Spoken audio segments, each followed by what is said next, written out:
Good evening, and welcome to a moment with Vivacious. Of course, I am excited. I had an unbelievable week in Las Vegas. Of course, the end of the week, um, I played a little bit. I had some fun. I did some enjoyable things. But most of you know that I was out for a conference, and I did my first national um, presentation caucus, and it was just awesome. It was just awesome. I thank God for that opportunity. But there were some things that occurred that made me think that we as sisters, as much as we're all together, we stand alone. And we have to stand together, alone, a little bigger and a little deeper, I think. Well, we'll find out from conversation today. Please, if you know anybody who needs to talk, who can talk, who has an opinion, if you know a sister that's out there, a woman of color, I invited some women of color. I always do, like we say. I don't know how that's going to develop, but we'll talk about that in a minute. See you soon. Be right back. Go call everybody.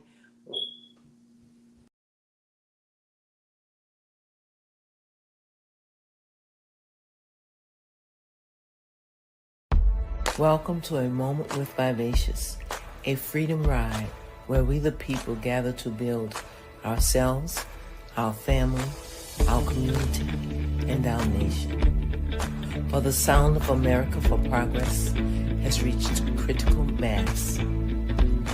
Understanding that we must put aside our differences to focus on the greater good. This is a place of collaboration to rebuild and restore our nation. Welcome to A Moment with Vivacious.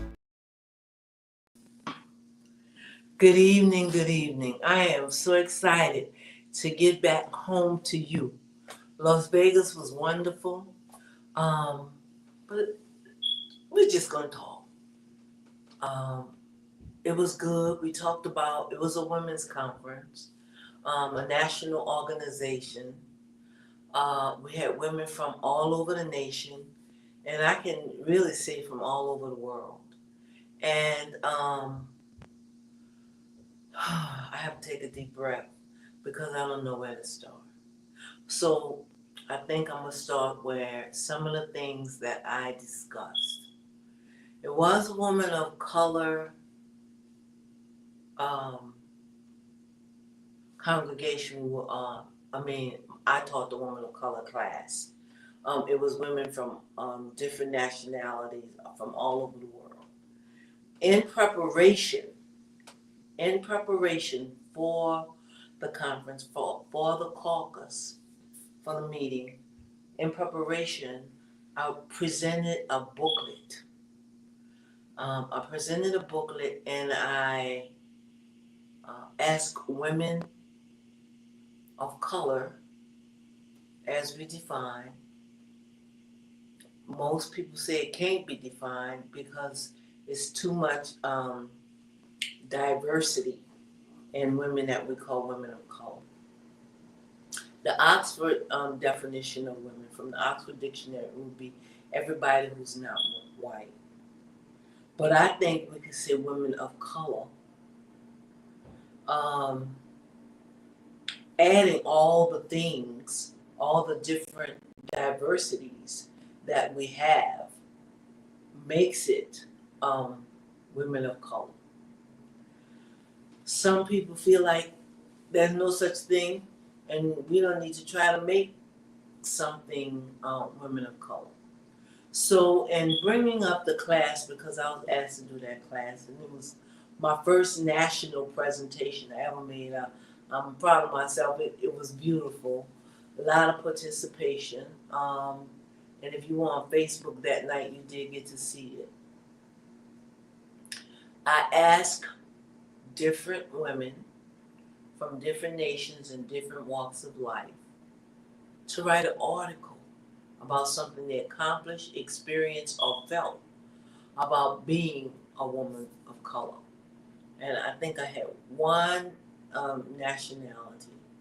But most of us that that wrote in for the magazine, if anybody would catalog, well, we're gonna redo. I'm gonna redo the catalog, because not redo it. I'm gonna add some more to the catalog. Let me say that, because I want to do a women of color gathering, and I don't want to talk about the gathering or why I think it's necessary until I talk about what was in the book. And please participate if you have anything to say. But one person who was there was, I'm black. You can't. That's how she felt. You know, like I'm not no. I'm not a woman of color.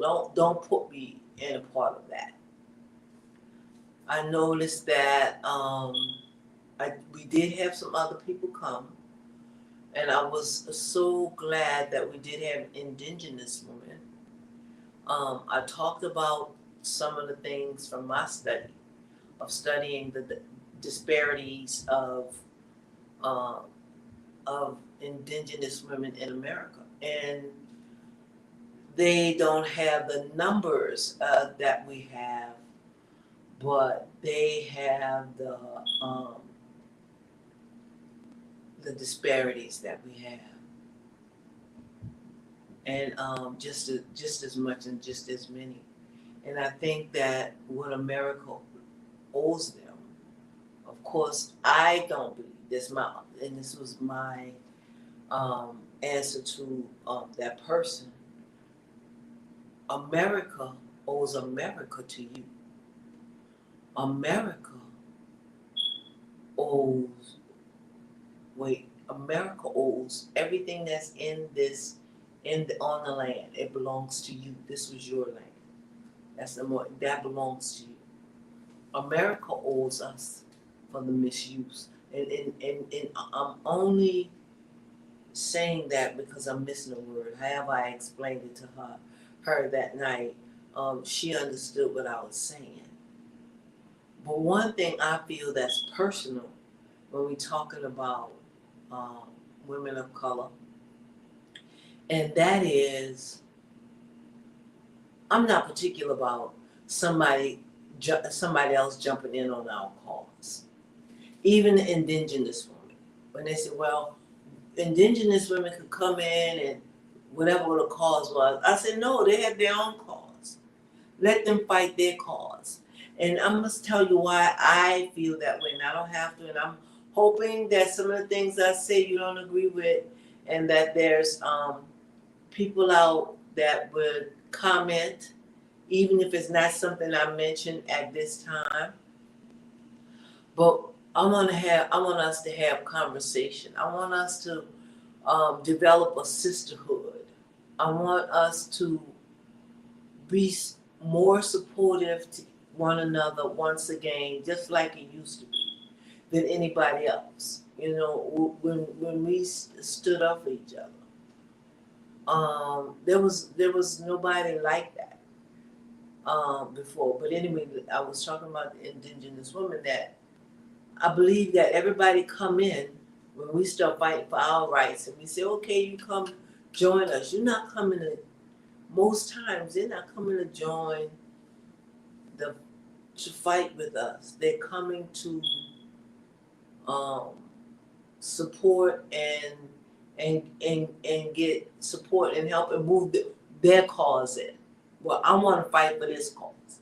Can I join the fight because I want to fight for this cause?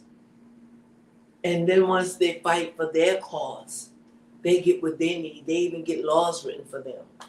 And we still at the starting line in a fight.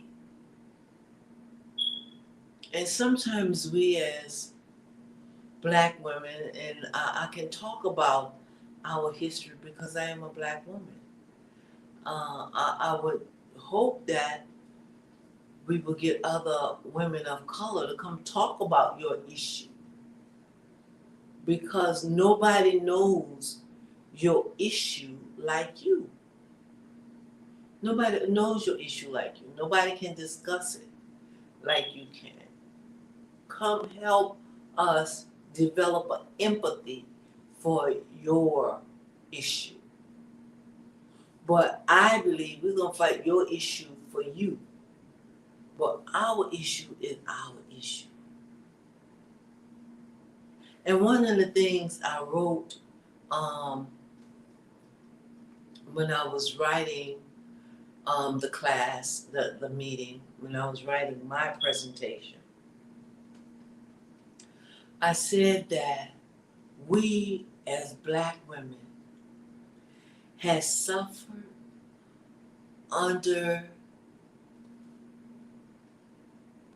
every other human well, we are one species, but the other three parts of the species, meaning and breaking down, like I said, you could feel differently, and please say something if you do. If you do feel that way, um, from Black men, from white men, from white women, we have received negativity from every one of them, but we have been the major support emotionally, physically. We've been their teachers, we've been their confidants, and still we get the blunt of it all. We get the blunt of it all. So, but we still turn around and love them and comfort them and be their friend. I had a friend once. She and I, we became friends because I was a nurse to her children. Her children had a serious disease, and most of their life, childhood life, I was a nurse and I helped them through that. And we did everything together. We talked together. When personal issues came up, we helped each other, and then when she went through her divorce, I was there for her to support her and her kids. And but it was a two-way friendship, I thought. And so she got divorced, got married, and got engaged, and was having a wedding. And she invited me. I said, no. When she invited me for New Year's, I said, no, I'm not coming. I'm not coming. And she said, why? I said, because your family won't treat me well. I know that you care about me as a friend, but your family may not accept me as a friend. So I want to keep our relationship separate. Oh no, my family's not like that. You should come. I said, no, I don't think so. So then she was getting married and she invited me to the wedding. I said, no, I don't think I should come to the wedding. So she went off, how could you not come to my wedding? We've been there, you've been there, blah, blah, blah. You're my friend. So I said, I'm going to think about it. But finally I said, okay, I'll be at the wedding. And the day of the wedding, I started not to go to the wedding. But then I got dressed. I said, I can't miss a wedding. I've missed everything else. I'm not going to miss it. When I got to the wedding, everybody turned around and looked, and nobody said anything. So I kept walking until I could find her. And when I found her, she was standing with her new husband talking. And I said, oh, and before I could say anything, she said, oh, you can go be with the boys in the yard. They're somewhere out there. I wasn't upset because it was what I expected. I didn't think it would happen, if you know what I'm saying, but I expected it to happen.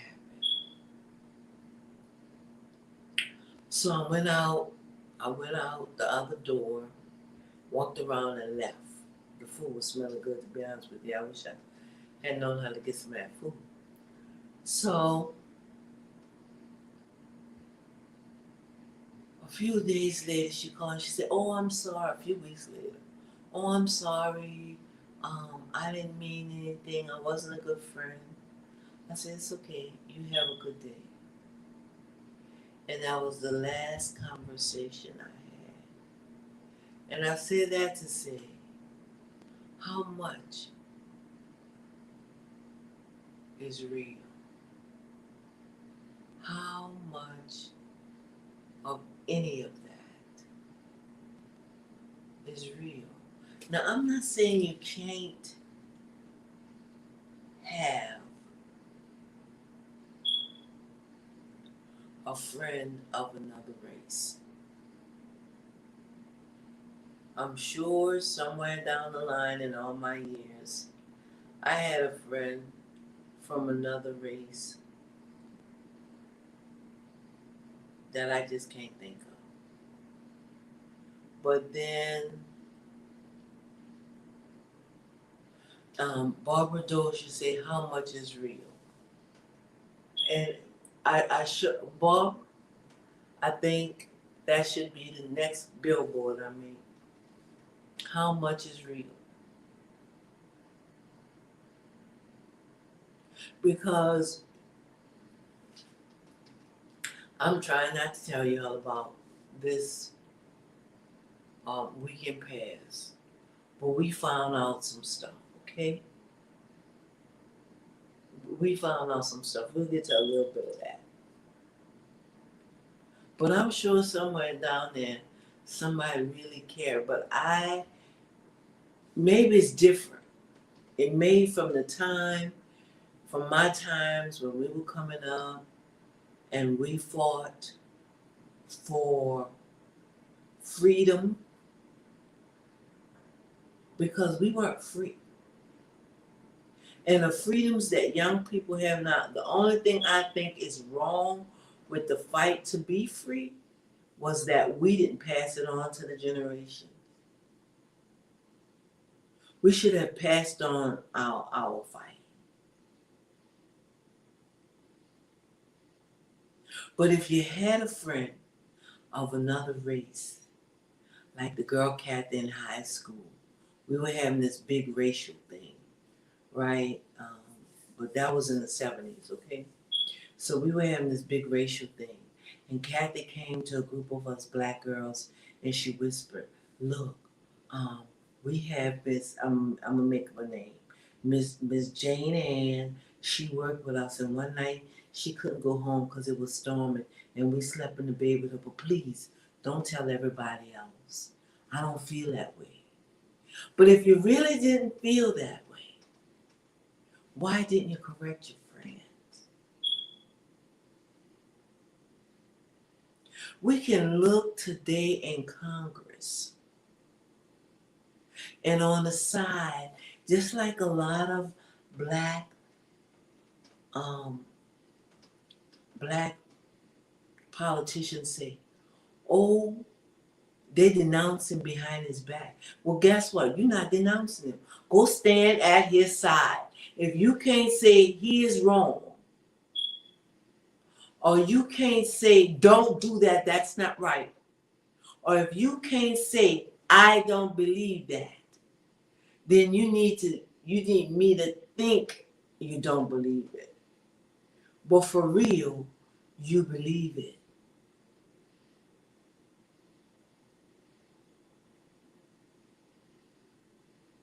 And wrong can't ever be made right. Wrong can't ever be made right. If you really love Miss Jane Ann, whatever name I gave the lady, if you really loved her, why the world can't know that you loved her?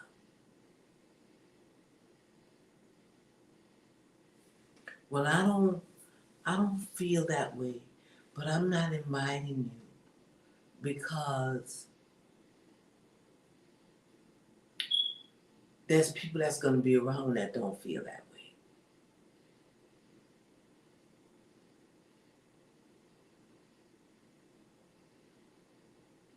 I would prefer somebody to stand up to my face and say the truth. Well, you know, long as you and I together, it's okay.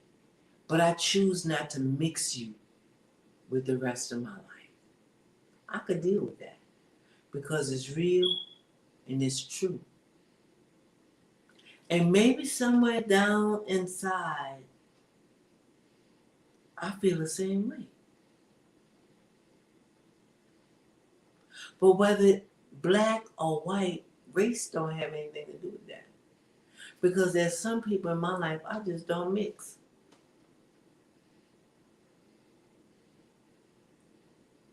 And when I think about myself, I'm not a racist, but I have a lot of prejudices.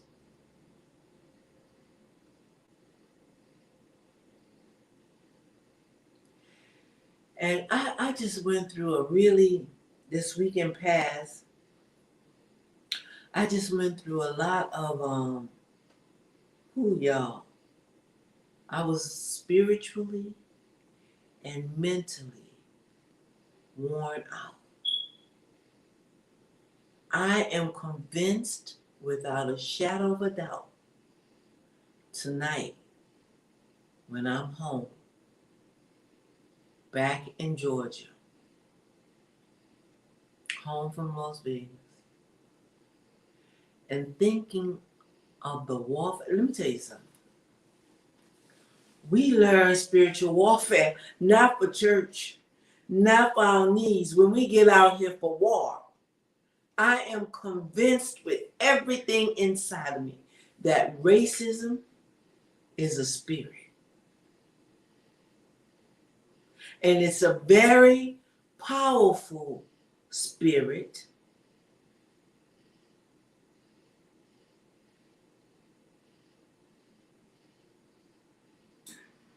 And you better, if you go front to front with it, if you go face to face with it, you better know how to fight.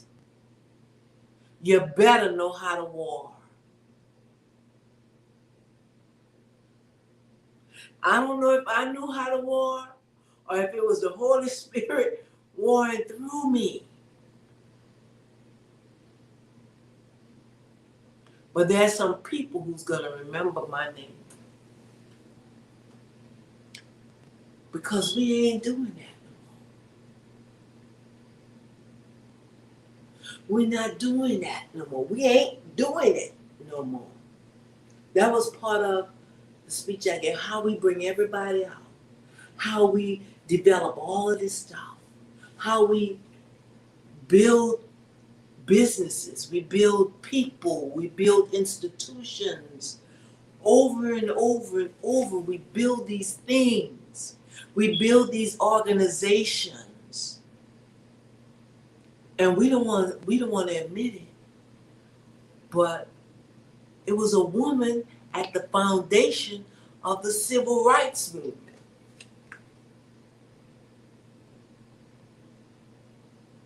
But she was so powerful. Her name was Ella, I don't remember her last name. She was so powerful that they sat her down. Martin Luther King sat her down. But when they needed her back, she was the one who organized, who taught them how to organize Montgomery boycott and how to keep it going on for as long as it did. There was a woman at the foundation of that. And then when they needed her back, she came and she taught them and she trained them and she gave them all she had. And that's how the SCLC was established and still is today. And it was from a black woman.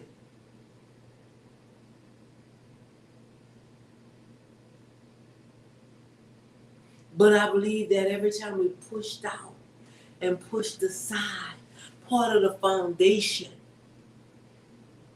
is removed. Part of the foundation is gone. And that nurturing.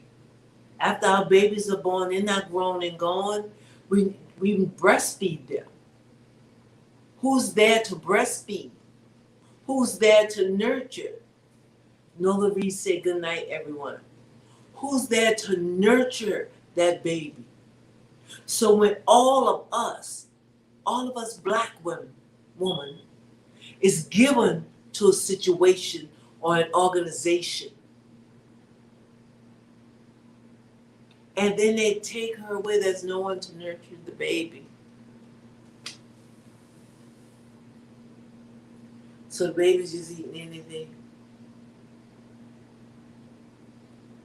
And I believe this is why the bottom is falling out of the civil rights movement.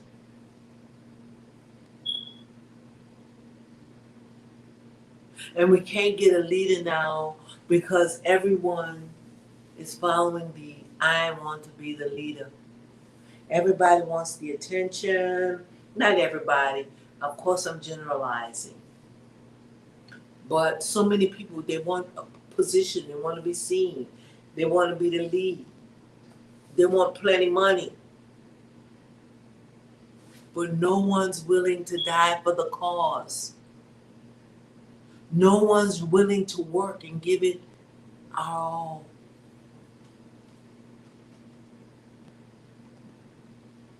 So then we end up with everything snatched away. I want to know how. How did we come from having our children, having our sons? When your children grew up and your sons grew up, you started training them to be a man at a young age.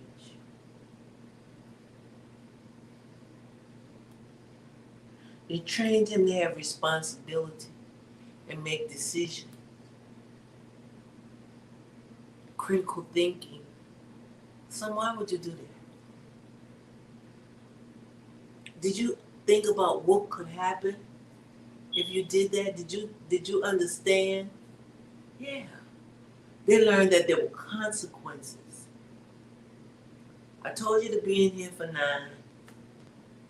You came in for 9:30 and a stick hit you across your head.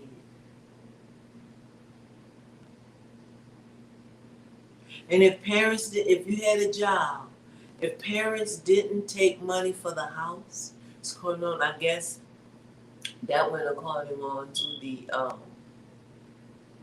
financial situation of the family. You had to put up some of that money for yourself. Like I said, Daddy, how old am I gonna be when I get my first car? My daddy said the same age I was. And I said, how old was that, Daddy? How old was that? He said, when I bought it. If you want a car, do you understand the responsibility of a car? Do you understand when you have a car, other people's lives are in your hands? So if you work and pay for that car, you're going to take the responsibility that it takes to own a car. So you will own a car when you can buy it.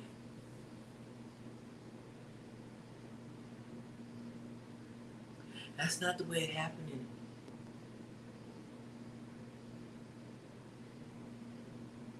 Children will have to respect their elders. And some people's children I don't talk to because I would end up going to jail or we would fall out forever.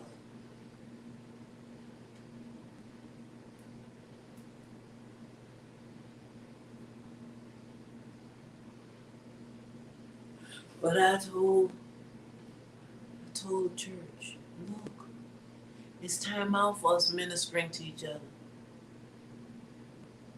It's time out for God said what he would do in each other's life. The world needs the real Jesus. Let's go to the club tonight. Because somebody in there hurt. Somebody went just because they're hurting.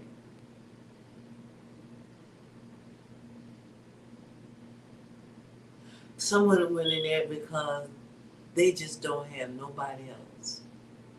Don't feel loved. But we don't want to go there. And we want to condemn anybody who do. But that's where the people dying. And we sitting in church talking about everybody that's in there. Prophesying to everybody that's in there. Or what the prophets and hit the Facebook with God saying. But I believe it's because nobody was there to teach them. What happened to the Black Panthers? Who made sure they got together and made sure they fed the community and taught classes and babysit and help mom.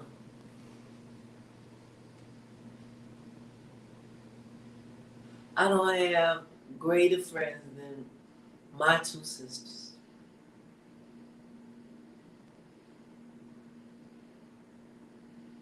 My two sisters are my best friends.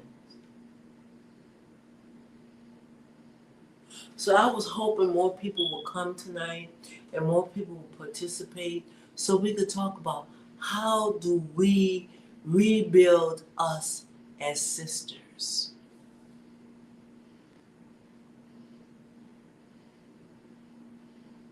How do we build empathy for one another as Black women again?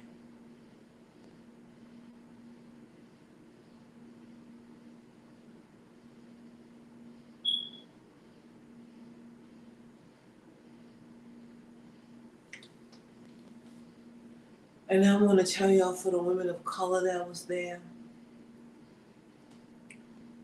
other than Black women, we had good conversation.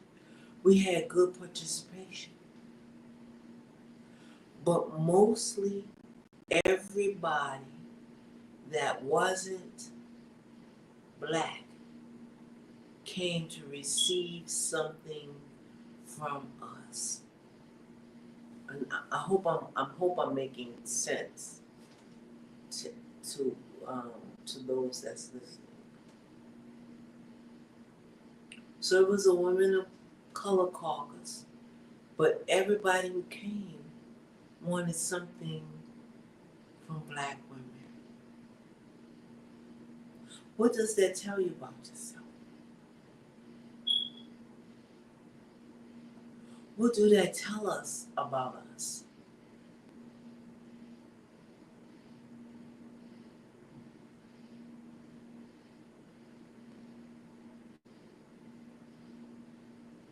I think we're holding a whole lot of keys to a whole lot of things to life. And that's why my prayer is, and maybe, I don't know. I really don't know. I'll be praying about what can I do to stimulate us as a group. Because I found 3 different things. I'm going to talk about me first. I was just flabbergasted at how some of us hated ourselves.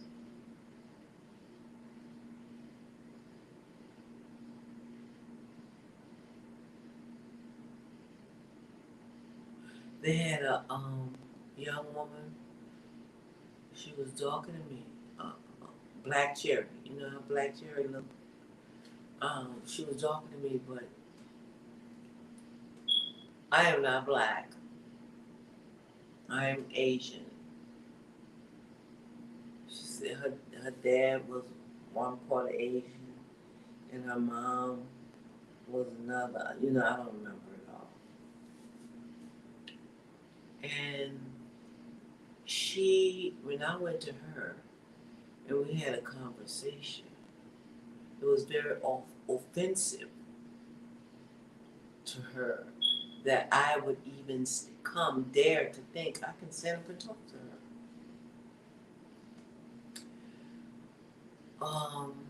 And when the Caucasian woman came to her rescue, we had to have a come, the lady and myself and the person who was coming to defend her because I walked up to talk to her. I had no clue.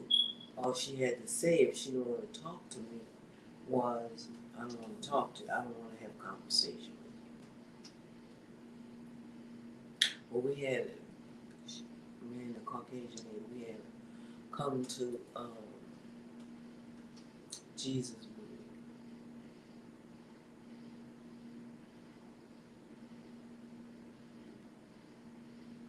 And to be honest with you, it wasn't that many women who wanted to identify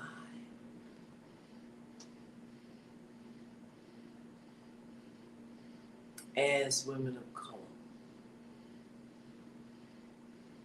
unless they were black. So I was thinking to myself, tell me what you think. Why are we trying to, what are we trying to do here?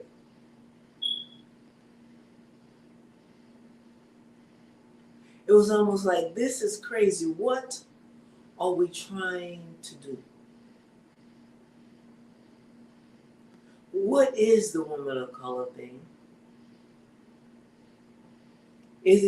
Was it created by white women because they wanted to be white women alone?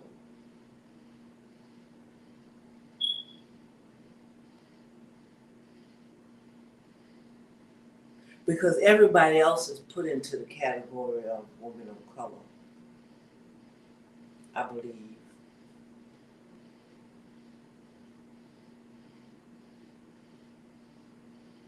And was it integration that caused some of us to hate ourselves?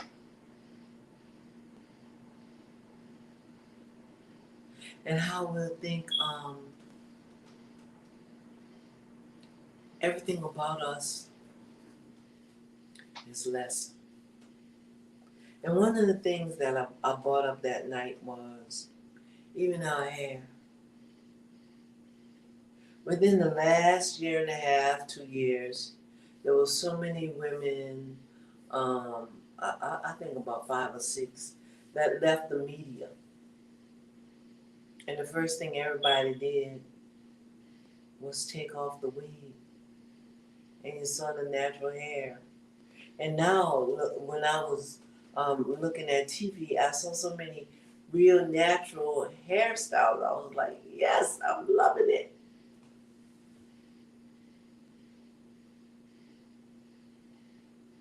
And it has to be because we stood up and said, no, I'm going to be me.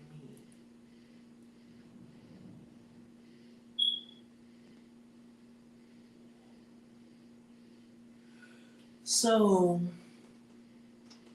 I think one of the things that I'm looking for, not excluding anyone, not excluding anyone,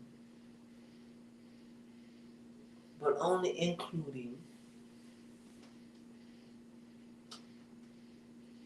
people females who identify and how we want to be identified.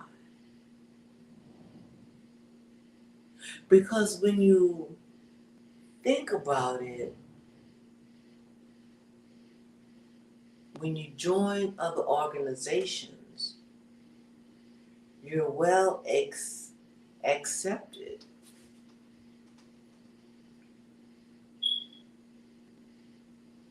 If you can be like them.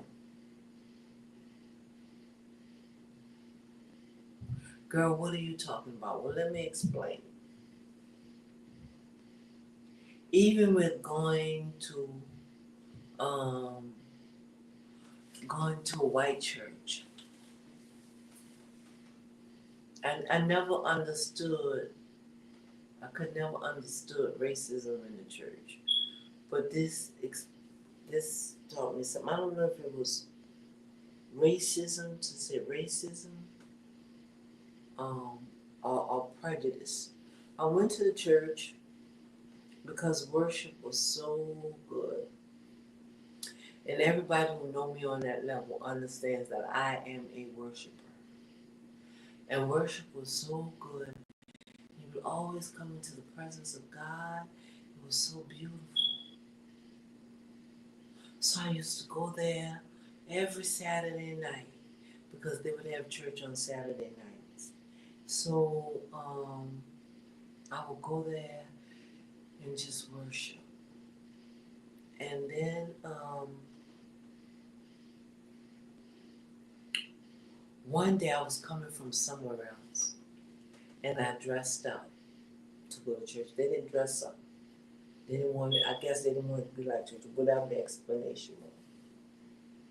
And people were almost upset with me for dressing up, but I thought to myself, that's got to be your imagination. And to make the story short, I won't tell how I found out it wasn't my imagination. But anyway, we like to dance and shout and sing. You know, so I would dance and shout and sing and skip around. So they would say, none of that is necessary. None of that is necessary. So then they got a black band to stand up and say, oh, none of that is necessary. You don't have to do all of that to worship God. But I never stopped. Not because I was being defiant, but it was who I was. So when I used to go to prayer in the morning, I ended up joining the church. So I would go to prayer in the mornings and everything.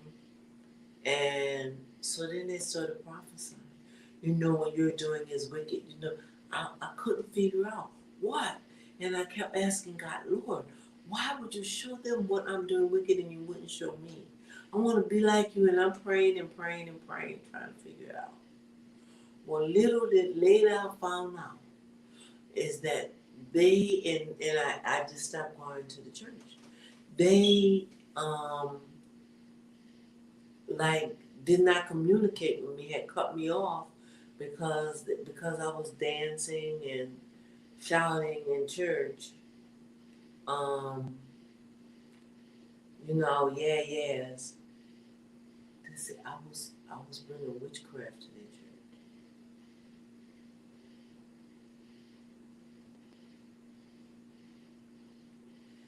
And that's the sad part. That's the saddest part about that for me today. I was okay with that with them. But the saddest part about that for me today is that we feel like that part of us that makes us us is not as good if other people don't do it. What defines you as a black woman? And it just came on my mind. Do you even want a definition? It's crazy to think, because I've heard people say that too. God don't see color. God created color. He created us. And like I said, even in the class when I taught it, cultureful and colorful is so good.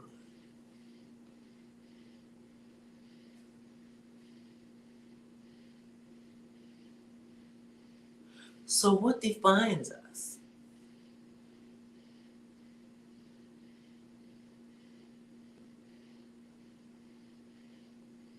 What separates us and what could bring us together?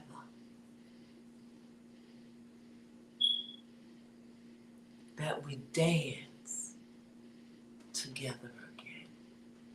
When I think of all of the times I will go down and they will talk about how the slaves met in Congo Square and we would go down and play the drums.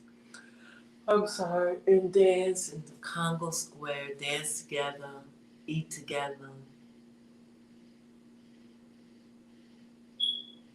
share life together.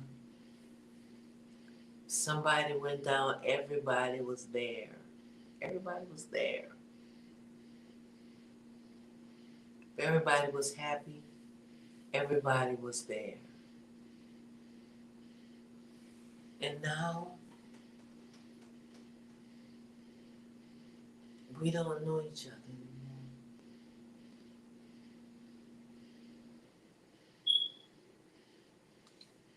Half of my children, my daughter's aunties, there's no sister of mine, it's friends.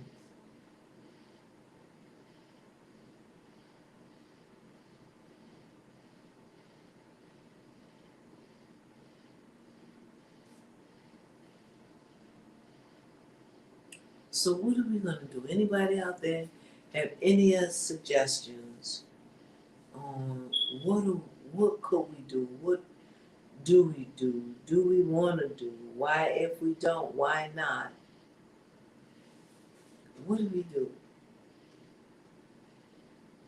Because I promise you one thing. They get together before the meeting.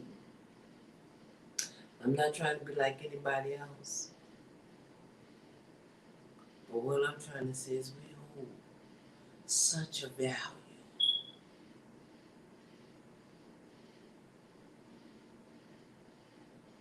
Everybody wants to pick the fruit from our tree.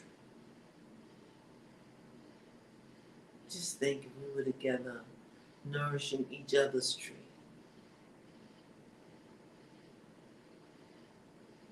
I left my email address. Y'all know my YouTube is Vivacious Speaks. You're on it. You got that connection. My Facebook is Nanny Val. My IG, see, I learned that. Haha. My IG is Vivacious Speaks. Contact me. I think that I believe this with everything in my heart.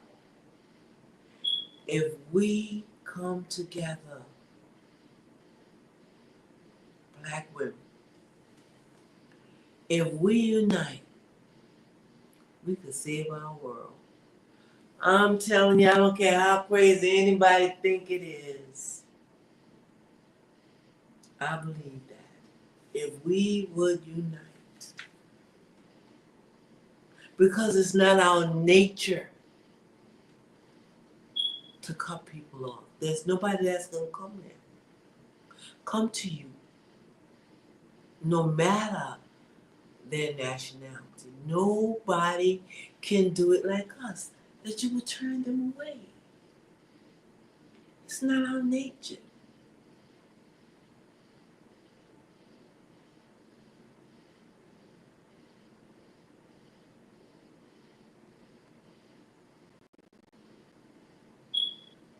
Y'all, I believe we could save our world. Anybody believe with me? Let's do it.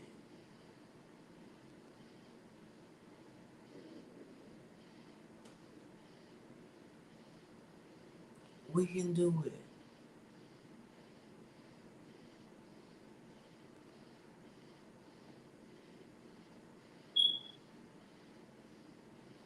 We have a nation to deliver.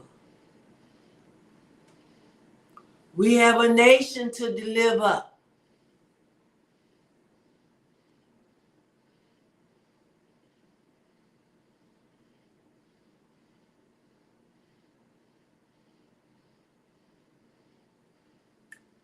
God hears our prayer. And He's given us the answer. We just have to live the amen.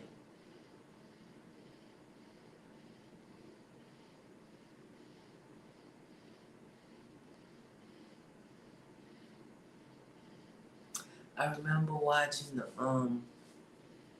a movie once, and this black woman had worked for the family and raised the children.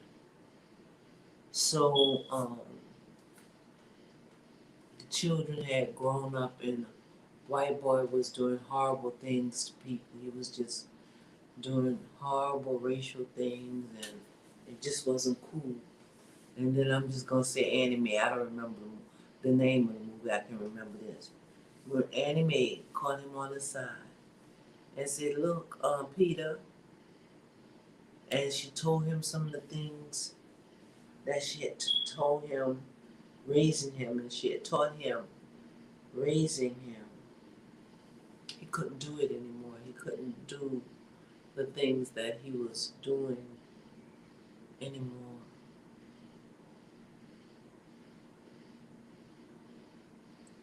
And there was this guy in jail. He has life without a chance of parole now. And I remember he would, one night he told me I reminded him of a foster mother. He was a white male, and he had a foster mother who was black. And I never change how I treat people. So, this one night when they served him papers saying that they were going to give him, sentence him to death, he was really, really freaked out. And I was talking to him, and he related like the lady who had raised him. And I think that was one of the most peaceful moments of his life. Because to me, when you were sentenced to prison forever, I saw pictures of him since he was sentenced to prison, and all I could do is pray. All I could do is pray, and like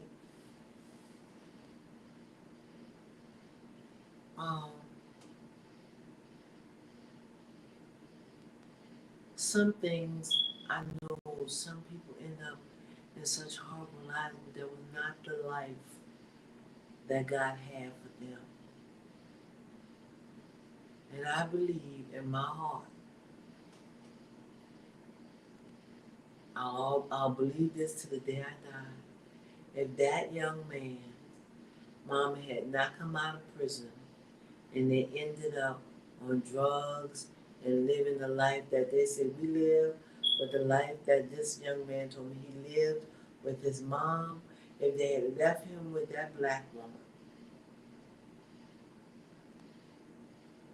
that would have never happened to him. God has given us something that can't explain, that can't be explained. But we have what it takes to nurture the world. We can save our world. We have a nation to deliver.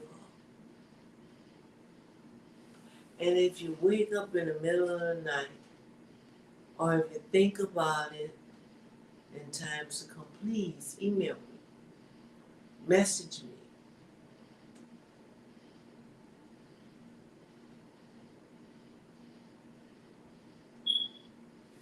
Notify me by messenger. But we need to talk. We have a nation to deliver.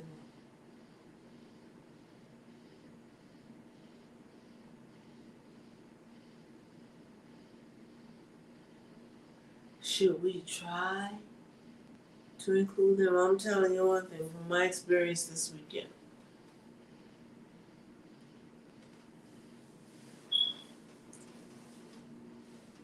I thought it was going to be an insurrection.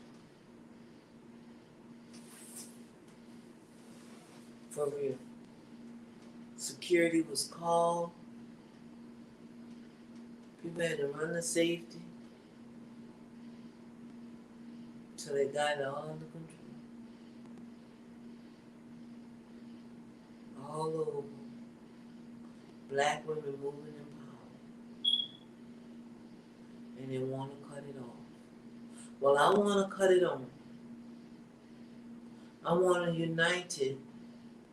I want to unite black women's power. Because we can change the world. If you listen to this,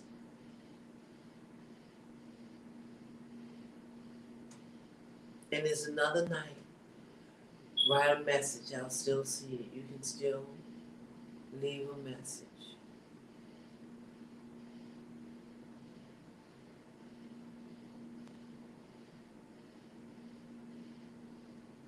But I'm going to keep praying.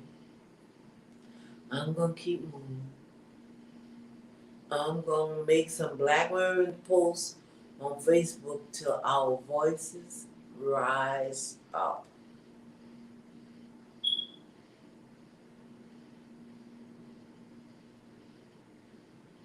I want to say thank you. I'm excited.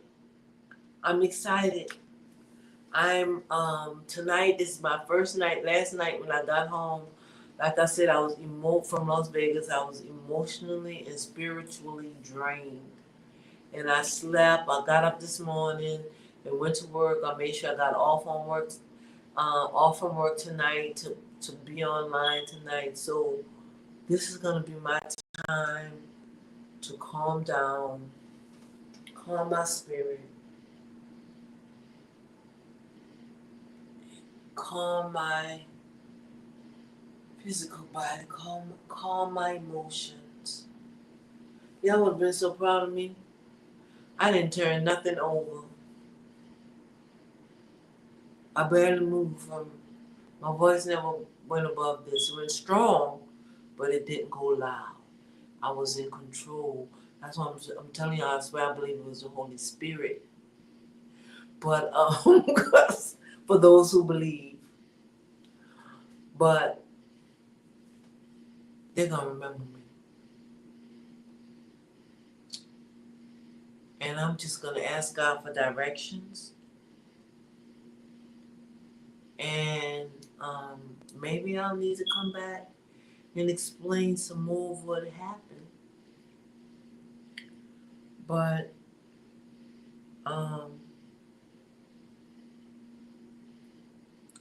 I can't let us just sit back and do nothing. We can't just sit back and do nothing.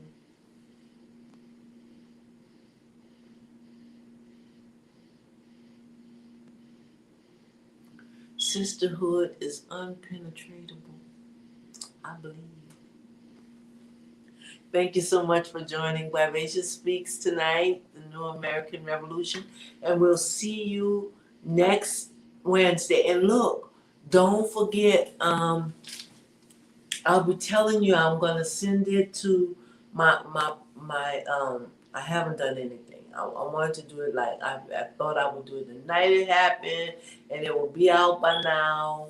Maybe it would have been a show tonight. However, that didn't happen. There was so much going on, so I have to get it to my guy, my director and my editor, and as soon as he finishes it, editing it, we're gonna put it on YouTube, and I'll let y'all know it was awesome. Another thing we want to do, I'm gonna do a sister to sister